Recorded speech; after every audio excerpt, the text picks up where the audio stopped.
everybody to grab a brain.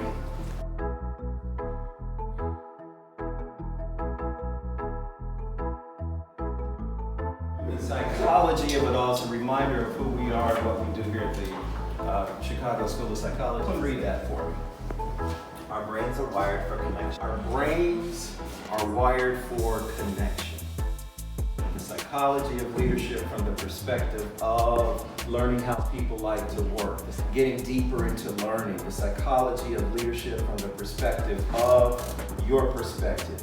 Our brains are wired for connection. And that's why healthy relationships are difficult for wounded people.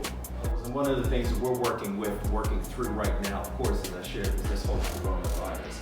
How do we maintain safety in the public system? How do we train our managers from a psychological perspective to adapt with all of these specific changes? And that's one of the things of coming here to Chicago School of Psychology. We give you the current knowledge to apply with what you are practicing. So, the brain, squeeze the brain real quick, squeeze it. Okay, we're getting deeper, all right? Take it into another level. The first thing that you want to do, if I were talking to you, developing a leadership program, if you were even in a leadership program, is to mind your demographic. If you look at everyone in this room, we have different demographics. Some of you might be millennials, next generation. Some of you may be Generation X and beyond. Any scale in between there. When we are looking at the workplace from a leadership perspective, we want to make sure that you're inclusive of all demographics, all ages, as it relates to a leadership development component. I like workplaces that shows empathy, inclusive, and respects my opinion. So I have an opinion. It might be different from yours, but it's still a valuable opinion. Exactly. Three things that Linda and everyone else, three things that are very critical that I share with all levels. Executives, the frontline supervisors, as well as the mid-directors. It's three things. To make sure that you retain and engage your people, to make sure that your employees are heard, valued, and understood. I invite you to write that down. If people are heard, valued, and understood, it leads to engagement, which leads to retention, which leads to contribution, meaningfulness, the whole 9 yards. We're talking about the psychology and the satisfaction. This is how you provide connection, is to provide hope, growth, and opportunity for your employees. Hope, growth, and opportunity, minding your demographic. One of the things I do with our leadership development programs is I really get deep. And when I get deep, we get into introspection of who you are, how you show up as a manager, as a leader, as an individual. Let's focus on accomplishments and not tasks. Leadership today, colleagues, I'm calling you colleagues because that's what you are. Because you're interested in leadership and development. What? It's the what, so what, now what. What? Write that down too. What, so what, and now what. What are we doing? So what difference are we making in the community? That's the accomplishment, and the tasks are the specific things that we do towards getting that. But the focus is on the accomplishment. Take 2 minutes and talk to yourselves. Okay. The accomplishment of your organization is what?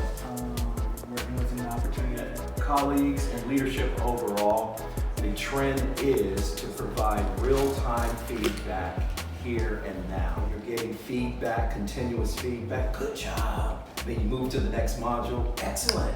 You move to the next module. That's what that means, providing real-time feedback. Taking the concept of the gamification into the practice of leadership development. Psychological. What does that do? When you hear good things, when people compliment you for doing good work, what impact does that have on you? By the way, my two favorite words in the English language are thank you. As you move across, and that's another trend. Rather than saying it's hierarchical, your organization should move from the individual contributor all the way to the CEO. Look at my body language. Rather than north to south, we're moving east to west so that it's an all-inclusive component. Meaningful work to me means find a partner and discuss that. Constantly write down what your values are, because you'll notice and you'll find that it may change from day decade to decade to decade. I can say that because I have a few decades under me now, so I can say that in my 30s, my values were just a little bit different from where they are right now. Notice I did not give you the demographic where I am right now, but nevertheless, I am where I am. I'm working to make a difference. Would you agree? Yeah. The way in which our parents have shaped us, our experiences have shaped us, which is where that first slide that I gave there, that all culminates into the person that you are right now. And you bring that to your jobs. You can tell, here's what I share with when I do the training classes, you can tell an employee is engaged by the way they move. An engaged employee move in the hallways. An engaged employee, one whose mindset is on the job and completing the task, they move just like this. Hey, good morning, how are you? How long there? I hope you're not disengaged.